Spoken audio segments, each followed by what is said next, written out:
السلام علیکم فرینڈز، امید کرتی ہوں آپ لوگ خیریت سے ہوں گے۔ سخت سردیاں تھیں، رات کے 10 بج رہے تھے۔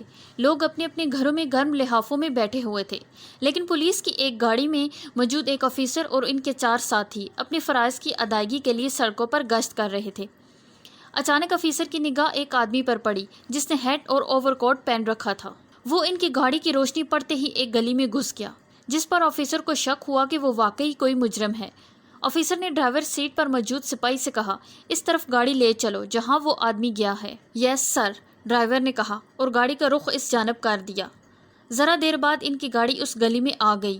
وہ مشکوک آدمی اب بھی اسی گلی میں تھا، لیکن وہ تیزی سے بھاگ کر ایک درخت پر چڑھ گیا اور پھر ایک فلیٹ میں کود گیا۔ اوہ، یہ تو واقعی مجرم ہے۔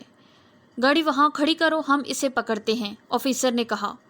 ڈرائیور نے گاڑی اس درخت کے پاس کھڑی کر دی۔ سارے پولیس والے تیزی سے اترے اور درخت پر چڑھنے لگے۔ آفیسر ان سب میں بڑا پھرتیلا تھا۔ وہ ایک دم وہاں پہنچ گیا۔ اس نے فلیٹ والوں کو جگایا اور صورتحال بتائی۔ سب لوگوں نے مل کر اس آدمی کو تلاش کیا، لیکن اس کا کچھ پتہ نہ چل سکا۔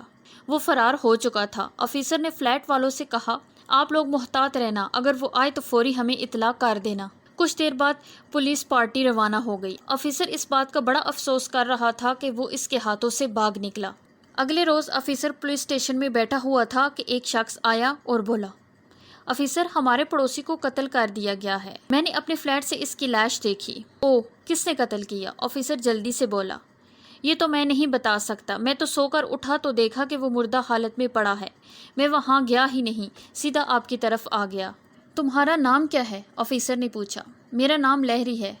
اوکے مسٹر لہری، آؤ ہم تمہارے ساتھ چلتے ہیں، آفیسر نے اٹھتے ہوئے کہا۔ کچھ دیر بعد وہ سب وہاں پہنچ گئے۔ آفیسر نے لاش کا جائزہ لیتے ہوئے کہا، مجھے لگتا ہے کہ جیسے اسے کسی درندے نے مارا ہے، کیونکہ لاش کے گردن پر کافی دانتوں کے نشان تھے۔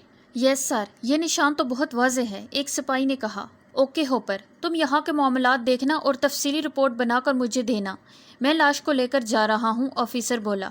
یس سر، ہوپر احترام سے بولا۔ پھر اس نے لہری سے معلومات حاصل کرنا شروع کر دی۔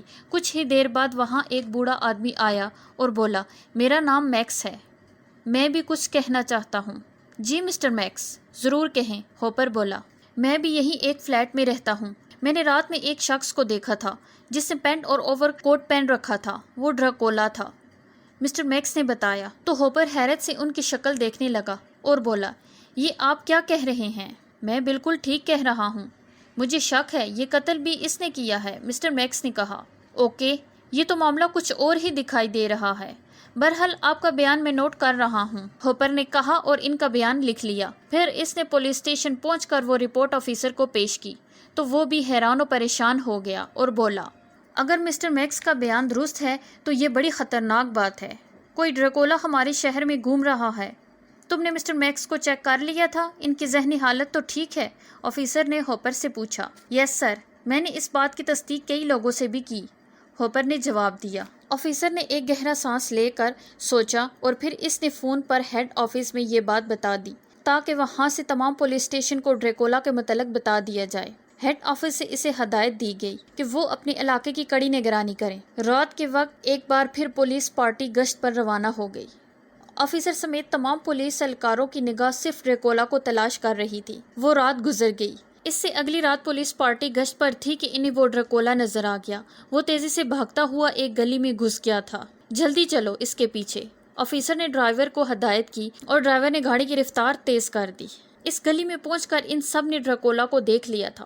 وہ ایک عمارت پر چڑھ رہا تھا۔ ڈرائیور نے اس عمارت کے نیچے گاڑی روک دی۔ آفیسر جلدی سے گاڑی روکو۔ آفیسر جلدی سے گاڑی سے کودا۔ اس نے اپنا پسٹل نکالا اور ڈریکولا پر فائر کیا۔ گولی اسے لگی لیکن اسے کچھ نہ ہوا۔ اوہ، یہ تو خطرناک بات ہے، تم ایسا کرو کہ پادری ولیم کو لے آؤ، آفیسر نے ڈرائیور کو ہدایت دی اور باقی پولیس والوں کو اپنے ساتھ رہنے کو کہا۔ ڈرائیور گاڑی لے کر چلا گیا اور وہ سب عمارت کے اندر داخل ہو گئے۔ وہاں کے لوگ فائر کی آواز سے جاگ چکے تھے جبکہ ڈریکولا غائب ہو چکا تھا۔ آفیسر نے ڈریکولا کی تلاش جاری رکھتے ہوئے وہاں کے لوگوں سے اس کے بارے میں پوچھا، لیکن کسی نے بھی اسے نہیں دیکھا تھا۔ آفیسر نے فیصلہ کر لیا تھا کہ آج وہ ڈریکولا کو تلاش کیے بغیر نہیں جائے گا۔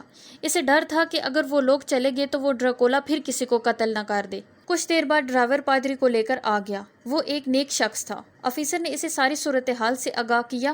وہ بولا، آفیسر، دراصل ڈریکولا پر کوئی گولی وغیرہ اثر نہیں کرتی، اسے عملیات کے ذریعے مارا جا سکتا ہے۔ فادر، میں نے آپ کو اسی لیے بلایا ہے، آفیسر نے اقرار کے ساتھ اس سے کہا۔ تم فکر نہ کرو، میں اس ظالم کو تلاش کرنے اور مارنے کی پوری کوشش کروں گا، پادری نے کہا۔ پھر اس نے زیر لب کچھ پڑھنا شروع کر دیا۔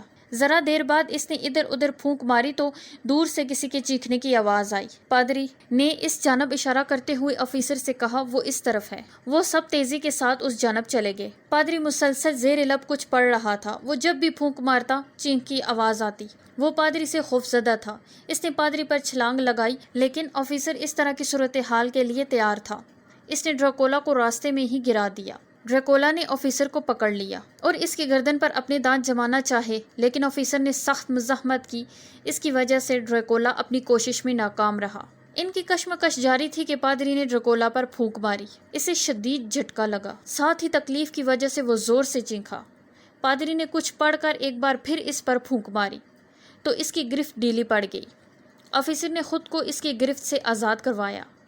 پادری نے تیسری مرتبہ ڈریکولا پر پھونک ماری تو وہ کسی کٹے ہوئے درخت کی طرح نیچے گر گیا۔ اب وہ بالکل بے حس و حرکت تھا۔ پادری نے آفیسر سے کہا، یہ ختم ہو چکا ہے، اسے اٹھا لو۔ او فادر، تمہارا بہت بہت شکریہ، تم نے انسانیت پر بڑا احسان کیا ہے۔ اگر یہ زندہ رہتا تو نہ جانے کتنے بے گناہ کو قتل کرتا۔ آفیسر نے پادری سے کہا، اس میں احسان کی کیا بات ہے، انسانیت کو بچانا ہمارا فرض ہے، پادری بولا۔ ڈریکولا کی لاش وہاں سے اٹھا لی گئی۔ اگلے روز اخبارات نے اس واقعے کو ایک بڑی خبر کے طور پر شائع کیا۔ آفیسر کی کارکردگی کو بہت سراہا گیا، اسے ترقی بھی مل گئی۔ اس کے ارادے اور مضبوط ہو گئے۔ اس نے فیصلہ کیا کہ ہمیشہ اسی طرح اپنے فرائض کی ادائیگی جاری رکھے گا۔ اپنا اور اپنے پیاروں کا بہت بہت خیال رکھیں۔ ملتے ہیں اگلی ویڈیو میں۔ شکریہ، اللہ حافظ۔